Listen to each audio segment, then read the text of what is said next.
ప్రపంచంలో ఏ నటుడికి లేని అభిమానుల్ని సంపాదించుకున్న ఓ సాదాసీదా హీరో. కనీసం మన పక్క నుంచి వెళ్ళినా కూడా పోల్చుకోవడానికి వీల్లేనంతగా నల్లగా, బట్టతల, అస్తవ్యస్తంగా పెరిగిన జుత్తు, తెల్లని మాసిన గెడ్డం. నలుగురిలోకి బయటకొచ్చే ముందు ఆయన అద్దంలో చూసుకున్నారా అని అనిపిస్తుంది.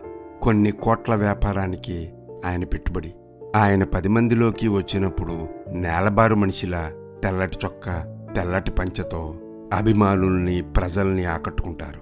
సింపుల్గా చెప్పాలంటే ఓ సాధారణమైన వ్యక్తి.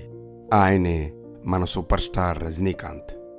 స్టార్లు చాలామంది ఉండొచ్చు, కానీ సూపర్ స్టార్ మాత్రం ఒక్కరే. ఆ నట కిరీటం ఒక తళైవాకే. ఆయన నడకకి డాన్స్ నేర్పారు, మాటలకి తోటాలు జోడించారు, సిగరెట్ని గాలిలో పిల్లి మొగ్గలు వేయించారు, చ్యూయింగ్ గమ్కి రివర్స్ ఫోర్స్ రుచి చూపించారు, కళ్ళజోడు పెట్టుకోవడానికే కొత్త స్టైల్ని క్రియేట్ చేశారు. ఆయన సినిమాలకు బ్యాక్గ్రౌండ్ స్కోర్ అక్కర్లేదు, ప్రేక్షకుల ఏళ్ళలో గోళ్ళలో సరిపోతాయి. ఆయన కటౌట్లకి లక్షలాది మంది ప్రజలు పాలాభిషేకం చేయించుకునే ఓ సినీశ్వరుడు.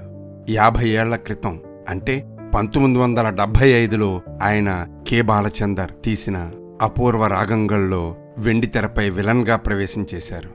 ఆయన 50 సంవత్సరాల సినీ జీవితం పూర్తి చేసిన సందర్భంగా హిందూస్థాన్ టైమ్స్ వారు వారి మాస్టర్ హెడ్ని చేంజ్ చేశారు, రజనీకాంత్ టైమ్స్గా మార్చారు. ఇది ఏ ఒక్క నటుడికి ఇప్పటివరకు జరగలేదు.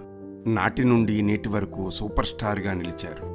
2016లో ఆయన చిత్రం కబాలీకి ఎయిర్ ఏషియా ఇండియా వారు ఆ సినిమా ప్రమోషన్గా ఆయన బొమ్మని ఎయిర్ క్రాఫ్ట్ మీద వేశారు. Air Asia Bengaluru to Chennai first day first షోకి స్పెషల్ ఫ్లైట్లు నడిపారు. సినీ పరిశ్రమకు వచ్చిన ఆ బస్ కండక్టర్ ఇప్పుడు ఎయిర్ బస్ కంటే ఒక జానుడి ఎత్తు మీదే ఉన్నారు. ఆయన గొప్ప ట్రెండ్ సెట్టర్, స్టైల్ క్రియేటర్. ఏం చేసినా తళైవాకే చెల్లుబాటు. ప్రపంచ చలనచిత్ర పరిశ్రమకి రజనీకాంత్ అనే పేరు ఓ చరిత్ర.